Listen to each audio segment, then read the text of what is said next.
Terus Kakak untuk konten kreator ini ngedit sendiri atau gimana Kak ide-idenya? Aku sampai sekarang ngedit sendiri, cari ide sendiri sih gitu. Sampai sekarang? Kan kuliah nih, sibuk nggak sih? Ganggu kuliah nggak sih? Iya, jadi sebenarnya itu sih, itu yang aku mau kasih lihat juga ke teman-teman Instagram sebenarnya. Karena aku biasanya ngepost yang tentang produktivitas itu di Instagram. Jadi kan orang-orang suka banyak yang nanya kayak, kalau kuliah kedokteran gigi, banyak praktikum, em, terus content creator juga, banyak organisasi gini-gini, kalau bisa jaga ini waktu gitu kan.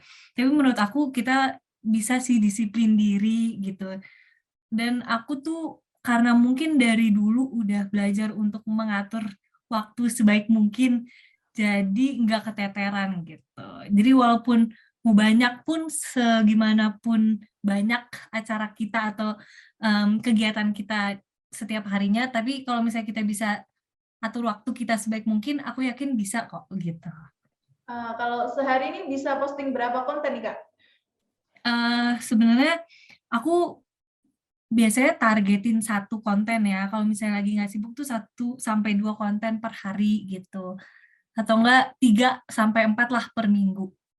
Dan itu pembahasannya beda, kayak misal konten self love hari ini, terus selanjutnya productivity atau terserah random gitu?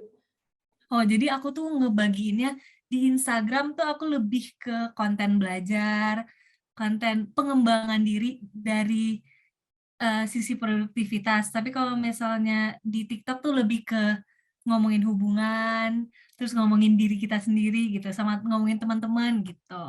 Yang Jadi relate banget sebenarnya sama bisa dibagi kehidupan. sih. Gimana? Lebih relate sama kehidupan ya Kak, kalau yang di Iya, TikTok. betul, betul.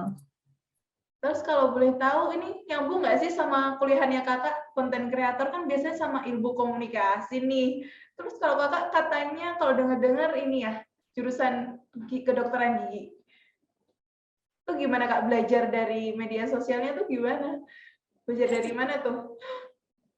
Sebenarnya kalau misalnya mau dihubungin sih nggak ada ya hubungannya sama sekali, jurusan aku sama konten being a content creator. Tapi kalau misalnya kan aku bilang tadi kayak kalau di Instagram aku kontennya konten belajar. Jadi daripada aku suntuk belajar, jadi aku videoin, sambil videoin aku share, ternyata banyak orang yang akhirnya termotivasi untuk, "Oh, nih orang belajar mulu nih, Kakak ini belajar mulu," atau, "Kakak ini, kok bisa ya masuk kedokteran gigi?" Jadi dari situlah mereka juga ikut termotivasi gitu. Jadi sebenarnya kalau misalnya ditanya ada nggak keuntungan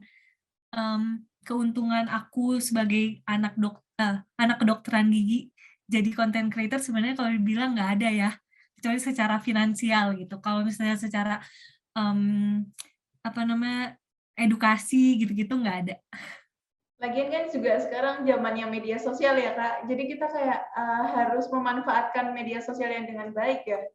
Benar banget. Terus Kak untuk bersemangat untuk buat konten nih gimana?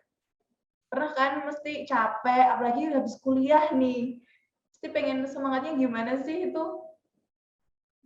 Sebenarnya gimana ya, aku bikin diri aku punya goal atau punya tujuan sendiri gitu. Jadi kalau misalnya aku udah nyampe tujuan itu dan aku ngerasa, aduh bosen nih, kan kita sebagai manusia nggak selalu bisa termotivasi untuk melakukan apa yang kita harus lakukan kan.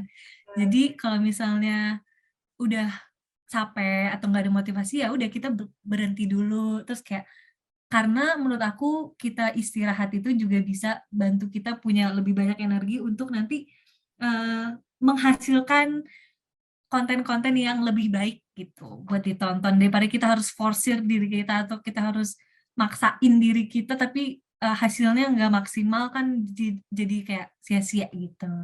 Terima kasih sudah nonton. Jangan lupa like, subscribe, dan share ya.